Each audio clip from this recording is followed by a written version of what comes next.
Assalamualaikum warahmatullahi wabarakatuh. Hari ini kita akan membahas mengenai tata ruang. Pada hakikatnya, tata ruang merupakan sarana optimal pemanfaatan ruang yang berdaya guna dan berhasil guna bagi semua kepentingan terkait dengan pemanfaatan satu ruang baik sebagai wadah, lokasi, maupun sebagai sumber daya alam. Dalam penerapan tata ruang wilayah, ada berbagai masalah yang akan terjadi. Kita akan bahas mengenai permasalahan dalam penerapan tata ruang wilayah. Permasalahan yang pertama muncul pada pembiayaan dan tenaga ahli atau pakar ahli. Mengapa demikian? Karena pembiayaan dan kualitas tenaga ahli yang rendah akan berpengaruh terhadap mutu produk dokumen rencana tata ruang wilayah. Kemudian permasalahan yang kedua adalah masalah keterbatasan pangkalan data atau database pangkalan data untuk analisis kesesuaian lahan dalam penentuan berbagai kawasan berupa data fisik lingkungan sosial dan ekonomi. Data-data ini diperoleh dari data primer dan data sekunder dan juga hasil data analisis. Pembaharuan data-data ini membutuhkan waktu yang lama dan biaya yang sangat besar. Hal ini kerap dijadikan sebagai alasan untuk menggunakan data lama itu. Sebabnya, rencana tata ruang wilayah sering tidak sesuai dengan kebutuhan karena masih menggunakan data lama. Lalu permasalahan ketiga muncul pada masalah konflik kepentingan. Ini adalah masalah yang sudah tidak asing lagi. Konflik kepentingan antara konsep pelestarian dan pembangunan ekonomi merupakan permasalahan yang sering terjadi dalam perencanaan tata ruang wilayah. Kemudian masalah yang keempat muncul berasal dari masalah ekonomi. Harga tanah di kawasan budidaya pertanian dan kawasan lindung umumnya jauh lebih murah daripada harga tanah di kawasan budidaya non-pertanian, seperti perumahan, perdagangan, industri, dan pariwisata. Hal ini cenderung mendorong masyarakat untuk mengubah lahan pertanian dan kawasan lindung menjadi kawasan non-pertanian, seperti kawasan pemukiman, perdagangan, dan juga jasa. Kemudian masalah yang kelima muncul pada masalah sosial budaya. Masalah ini terjadi di wilayah-wilayah yang memiliki fungsi sosial yang tinggi. Ketika wilayah itu mau dialihfungsikan ke fungsi-fungsi yang lain, seperti fungsi ekonomi, pengalihfungsian ini dapat membawa pergeseran budaya. Contohnya, budaya agraris yang mengedepankan kebersamaan tergantikan oleh budaya kota yang cenderung individualitas. Lalu masalah yang keenam yaitu muncul pada masalah kelestarian lingkungan hidup.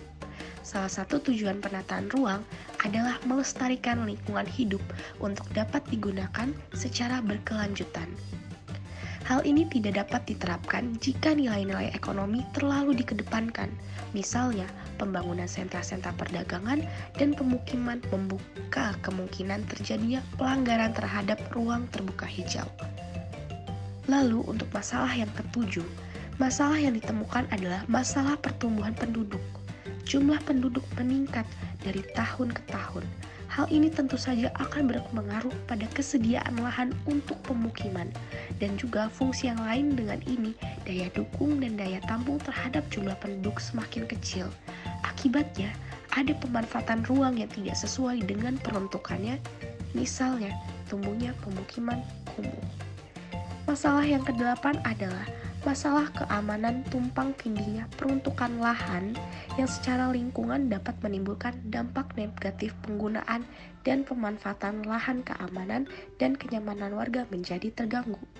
Kemudian, masalah yang terakhir munculnya masalah institusi. Masalah institusi mencakup masalah kemampuan teknis dan manajemen tata ruang yang masih terbatas.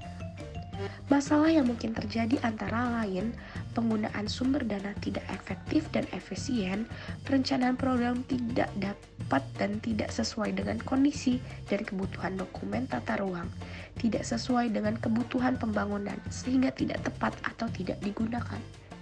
Dari berbagai permasalahan tata ruang tersebut, maka sangat diperlukan adanya penegakan hukum terhadap tata ruang di Indonesia. Dalam Undang-Undang Penataan Ruang telah diatur terkait dengan penegakan hukum berupa sanksi administrasi, sanksi perdata, dan sanksi pidana. Sebagaimana diatur dalam pasal 62 sampai dengan pasal 75 Undang-Undang Penataan Ruang. Selain itu, penegakan hukum dapat dilakukan secara preventif dan juga reprensif. Penegakan hukum secara preventif terhadap pemanfaatan tata ruang yang mendukung kelestarian lingkungan hidup dapat dilakukan dengan mencegah berbagai kegiatan berupa pengambilan kebijakan yang dapat diindikasikan merusak tatanan lingkungan hidup, serta memberikan kesadaran kepada masyarakat tentang arti pentingnya pemanfaatan tata ruang sesuai dengan kebutuhan. Dengan demikian pula, penegakan hukum secara represif harus diambil dengan tegas kepada siapapun yang melakukan pelanggaran dalam pemanfaatan tata ruang dan lingkungan hidup, baik terhadap pengambil kebijakan maupun masyarakat dan pengusaha yang kedapatan merusak lingkungan hidup. Sebagai kesimpulan, penataan ruang di Indonesia belum optimal dalam menjadi instrumen keterpaduan program yang mendorong terrealisasikannya pembangunan yang efektif dan efisien. Penataan ruang belum sepenuhnya layak dijadikan instrumen yang mampu menjawab isu-isu dan permasalahan pembangunan wilayah dan kota.